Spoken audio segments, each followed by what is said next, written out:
Is it time for recess yet? I'm so glad you found time to join us here on the Child Care Director's Chair, where Erica Sacoccio shares her best practices that she's refined through her passion of directing childcare centers over the last 23 years. From parenting interaction, systems to save you time, money, and stress, to profitability. She shares it all from the Child Care Director's Chair.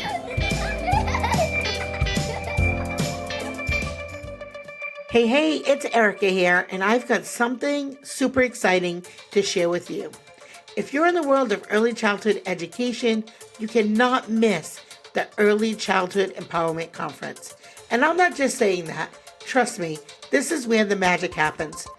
Over the course of 3 days, we're all about learning, connecting, and reigniting that spark that brought you into the field in the first place. And let me tell you, this conference is packed with goodness. Day one is all about leadership.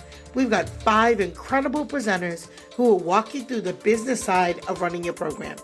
Plus, it's more intimate, a retreat-style day with only 80 administrators, so you'll get tons of face time and an opportunity to connect.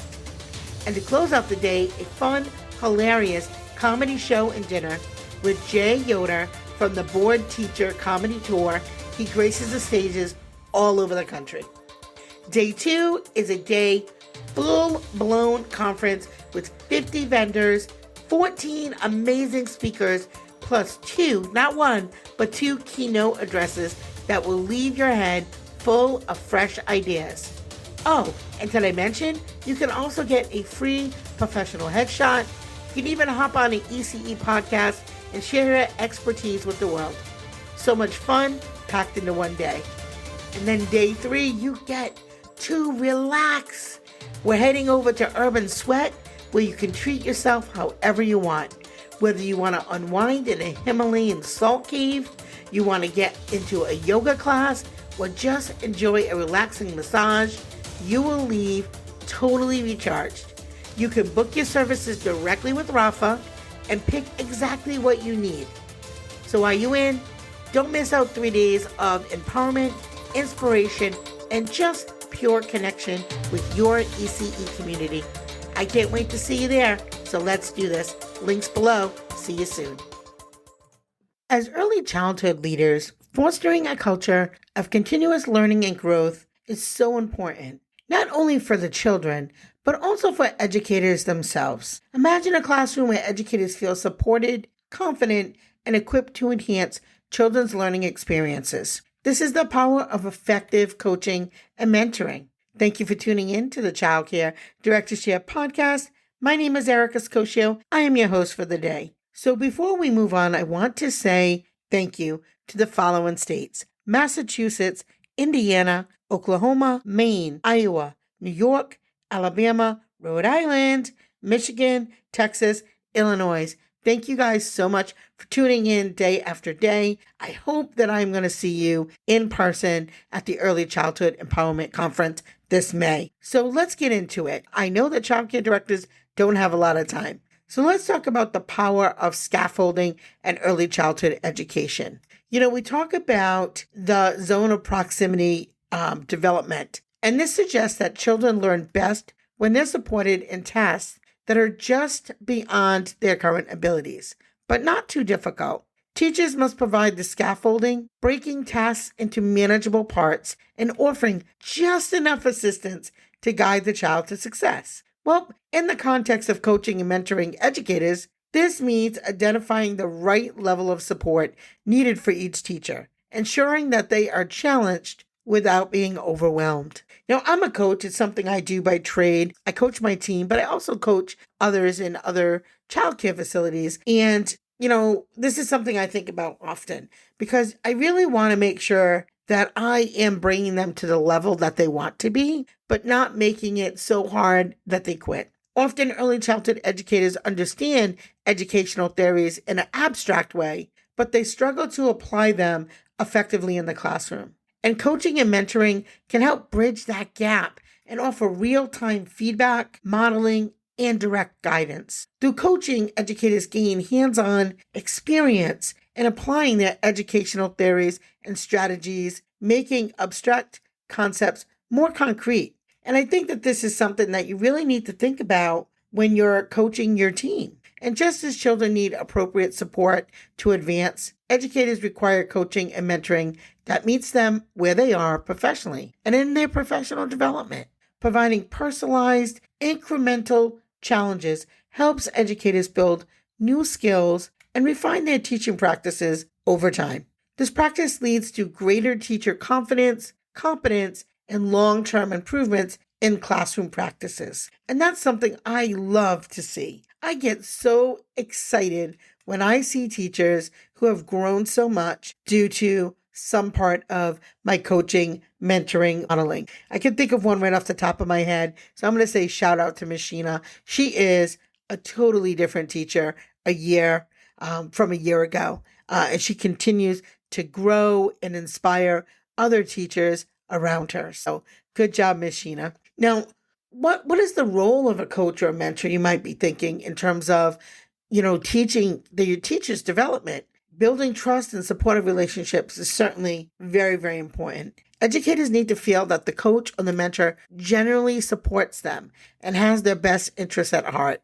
I know my team understands that because I grow people out of my program all of the time. This relationship is the foundation for open communication, honest reflection, and of course, mutual respect. Without trust, educators may be hesitant to accept your feedback, or they may feel like they're being judged rather than supported. And as a good coach, you should encourage educators to engage in reflective practices, asking questions like, what went well today? What could be improved? Constructive feedback should be actionable and focused on improvement rather than criticism. Effective coaching avoids focusing solely on the negative to ensure that feedback highlights strengths as well as areas for growth. And you know what I have found over my years of coaching educators? They are really great at picking out the things that they feel that they're not good at.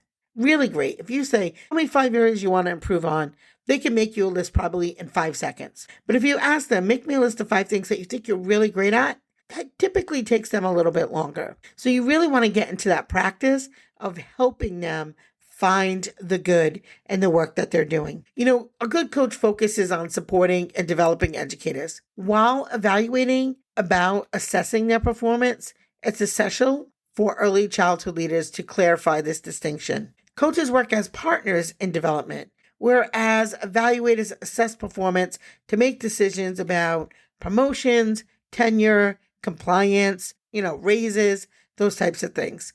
Coaching is different. The goal is to empower and support, not judge. We're not rating them. We're supporting them. And effective strategies for scaffolding teacher learning provided just-in-time support. Effective coaches observe the educator in action and offer real-time feedback right then. This might include stepping in during a teaching moment to model how to interact with the child, or suggesting strategies for managing the classroom dynamics. Just-in-time support is critical because it addresses the challenges in the moment, and then the educator can apply the feedback immediately. Now, reflection, as I had said earlier, so we know it's important, but reflection allows educators to think critically about their teaching and consider what worked, what didn't work, and why.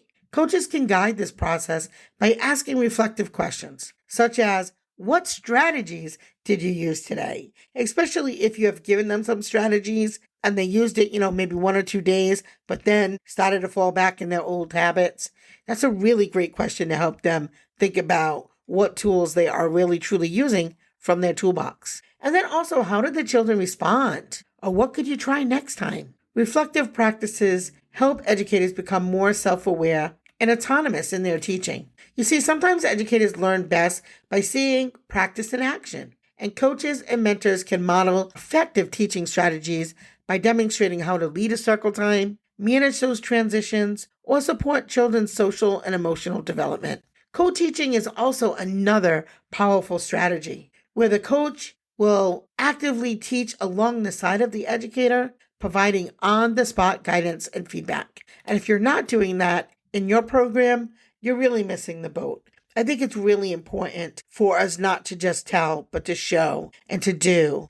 I think this also helps create a collaborative culture. A collaborative culture is built on sharing ideas, we discuss challenges, and we celebrate those successes. Coaches and mentors can facilitate peer learning by creating opportunities for educators to observe each other, exchange strategies, and engage in discussions. Peer feedback sessions, collaborative planning meetings, I love those, and joint professional development activities to contribute to supportive learning environments. I use all of these. I actually have right now a pretty seasoned teacher, Miss Sherry. She's working with 2 new teachers who are at our program. One is a new TA who has no experience, and then our new lead teacher who has years of experience, but she's new to our program. So Miss Sherry is helping her understand the values of our program, the structure of our program, and again, just that supportive. It's so hard when you come into a new center, especially if you have a team that's worked together for many years. You sometimes feel like an outsider. So when you have that collaborative work and collaborative discussions and planning meetings, it all starts to come together. It helps build a community of practice. And in that community of practice, the group of professionals share common interests and goals. And of course, they learn from one another over time. As an early childhood leader, you can build this COP, this community of practice, by facilitating regular meetings or workshops where your educators come together to share experiences, explore new strategies, and offer mutual support. This sense of community enhances both individual and collective growth. And I'll tell you, if you have some folks in your program that are really good, have them put together a training. And if your state requires the trainings to be vetted, go through the process and, have some on-site trainers. I think that that's such a great idea and such a great use of resources. And you can even, to be quite honest, use it as another revenue stream because you can offer those trainings to other childcare centers in your area. So again, talk about building a community of practitioners. You want to create a space for educators to share what's working in their classrooms. That really can be powerful. When teachers see strategies that are effective in their peers, they're more likely to adapt similar approaches. And regularly sharing best practices through meetings, newsletters, social media platforms, or even creating your own YouTube channel that has private videos. I think that is such a great idea. So again, anybody can do these things. You just have to just be intentional about it. You also want to make sure that you are measuring the impact of what you're doing and identify successes. And to measure effectively, you want to make sure that you have clear indicators of success. This could include observing improvements in the classroom management, could be teachers' confidence, could be how the children engage. Are the children more engaged or their academic progress? Leaders should also make sure that you are collecting data assessments that impact the professional development. You want to use that feedback after you collect it from both educators and the children, and then help leaders refine their coaching and mentor strategies. Because not only are we mentoring them, but we also need to be reflective in our own practices. If our educators are not moving forward, sometimes it's us. Maybe we're not doing a great job. And if an educator expresses frustration with a particular technique, the leader can then just adjust the coaching methods or resources provided. Same thing with observing.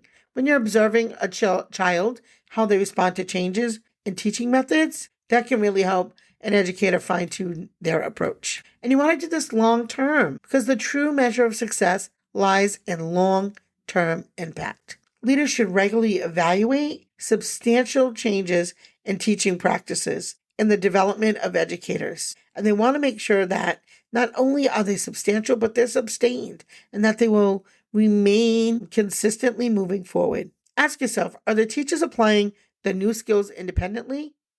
Are the children's learning outcomes improving over time? Regular check-ins, surveys, and follow-up assessments provide insights into lasting impact of coaching. So how do you do all this, right? It's a lot of why it's important. Well, here are just a few quick little tips. 1, you want to make sure that you create a clear coaching framework. You want to make sure that you have established goals for the coaching sessions, whether it's improving the classroom management, engaging learning through play, set some measurable outcomes. You want to make sure you do that.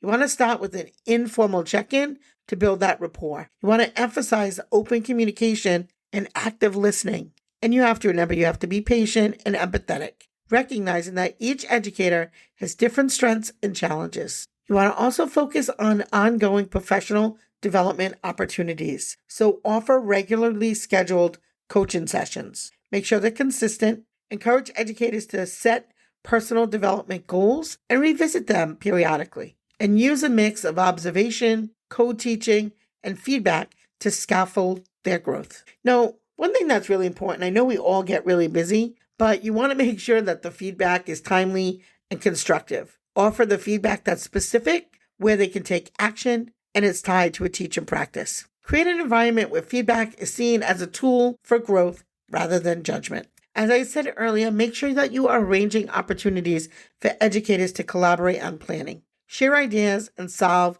challenges together. And maybe you need to take a moment to pause right here and ask yourself, or maybe even write it down, when was the last time I was able to get my educators together to focus on their growth? And then maybe you make a 6-month plan of the different ways that you're going to do that. Regularly assess the effectiveness of your coaching and your mentoring strategies. I know that that's something that I do very frequently. I'm actually ready to hop on a plane in less than 24 hours to head on over to John Maxwell's leadership coaching program to get my certification. So I've been coaching for quite some time, but it feels good to get that certification and to connect with others as I continue to learn and grow as a coach. So I hope that was helpful, and feel free to join our community. I really would love to engage with you a little bit more. There's a few options. You can text the show. You can join our Facebook community. You can join our YouTube community. We have a community board there. There's lots of ways to connect with me. You can also fill out be a guest on the show, and we can talk about ways that you're coaching your team. So that's it for today. And remember, it's the small details that make a big impact on the success of your childcare business. Have a great day. Well, all the cute little kiddos have been picked up and it's time to go home. And that'll do it for another episode of the Child Care Director's Chair. Please leave a review so Erica knows the information is helping you to manage and improve your childcare centers. Remember to subscribe to get the latest episode from Erica's Child Care Director's Chair.